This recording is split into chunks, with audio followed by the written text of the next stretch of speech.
Decoding Prime Minister Narendra Modi as a political leader on his 75th birthday. 24/7 politician, authoritarian, dreamer for supporters, and for opposition a divisive and also a threat to Indian democracy. Prime Minister Narendra Modi has stepped into his 75th year on Wednesday, September 17th. His birthday is being celebrated by the BJP nationally. The significance is much more as PM's 75th birthday celebrations have coincided with the centenary programs on the founding of the RSS in 1925. On October 2nd this year, Vijaya Dashami Day, RSS celebrations will reach its peak with the address by the RSS Supremo Mohan Bhagwat. On this birthday, Narendra Modi's second-in-command Home Minister Amit Shah has paid his tribute to PM by writing in the Times of India, having worked alongside PM Modi for decades. I have deeply felt that his personality is beyond that of a politician. It embodies a mission-driven leader dedicated to the nation's welfare. For him, India's rise and India's well-being are not just ideals, but guiding principles. Swapan Dasgupta, the official intellectual of the BJP riding in the toy, says, "The biggest transformation brought about by Modi since he assumed charge is to convert the underpinning of mental submissiveness that defied India into self-confidence."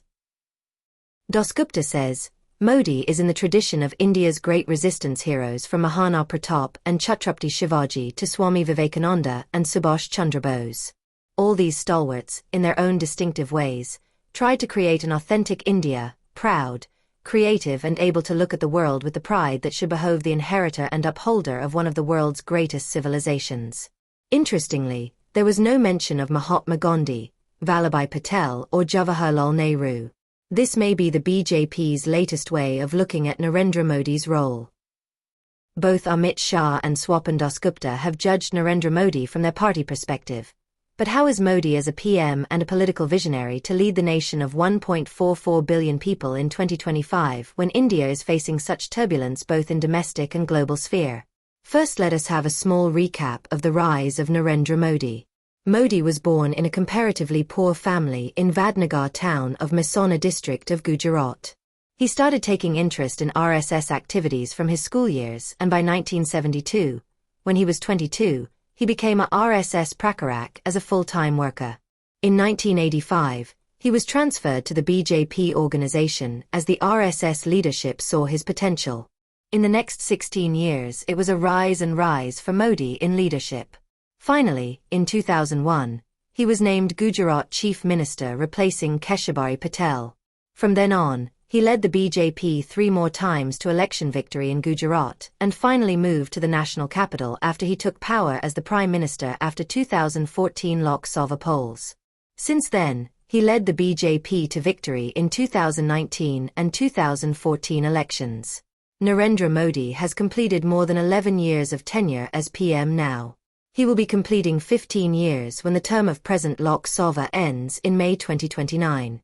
From the perspective of the BJP, RSS and the right-wing forces of the country, Modi is an asset. He is the most charismatic and adored political leader in the country right now who can take on the Congress-led opposition. During his tenure, the RSS has expanded in a big way nationally, and BJP is claiming itself as the biggest political party of the world with a membership of 14 crore and active workers totaling 2 crore.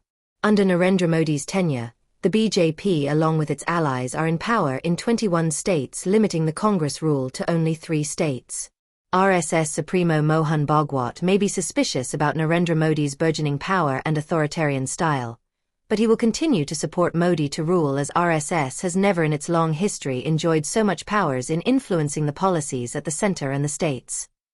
RSS is getting all help from the Prime Minister in their mission of founding the base of Hindu Rashtra. Step by step, the measures have been taken to erode the role of the constitutional bodies.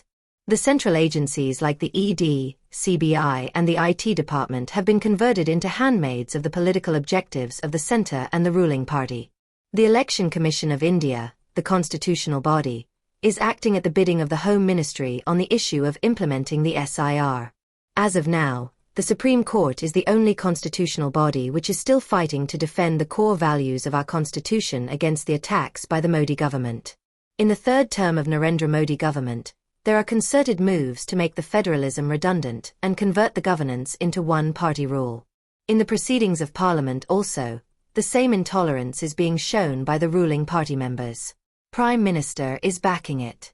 PM Modi is talking of Sabka Vikas, but in reality, the minorities are getting no protection from the BJP-led state governments. India, the largest democracy functioning in the world, has been identified by the global press bodies as one of the countries having lowest level of press freedom. As regards economy, PM Modi has not done too badly. The economy is expected to record 6.5% growth or more in the fiscal year 2025 to 26. But the problem is the fruits of growth are not being properly distributed. The MSME sector has been affected adversely as a result of imposition of 50% tariff by the Trump administration. The sector is yet to get the needed relief. The inequality in earnings is on the rise, and this creating social tensions. Narendra Modi has a high-tech mind, and he has done well in bringing about digitization in a large number of services in the government and the business systems. This has been a commendable step. Certainly, there has been a resurgence of Indian spirit of innovation. Startups are going through trial and error method, but there has been a revival of animal spirit among the young entrepreneurs. This is sure to pay dividends in the coming years. Narendra Modi is an authoritarian. He loves power. He has his unilateral style of functioning. He is a 24/7 politician. Since he has no family, he can keep out of family corruption.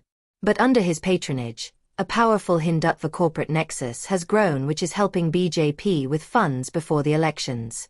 This nexus gets substantial part of the government contracts. So the corruption has got a sophisticated dimension. It is not on the old style of lobbying in ministries. The all-out funding by the big corporates to the BJP for the elections has eroded the level playing field in the Indian politics.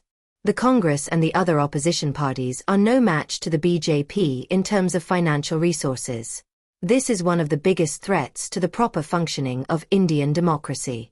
Narendra Modi has 3 years 8 months more to complete his present third terms. The fate of Indian democracy and the institutions will depend on how he deals with them in the coming months. The opposition parties led by the India bloc has to do their best to function as the guardian of Indian constitution and democratic functioning in the coming days. The authoritarianism of the present PM can only be challenged by the united mobilization of the anti-BJP political forces. For both PM and the opposition, the task is set.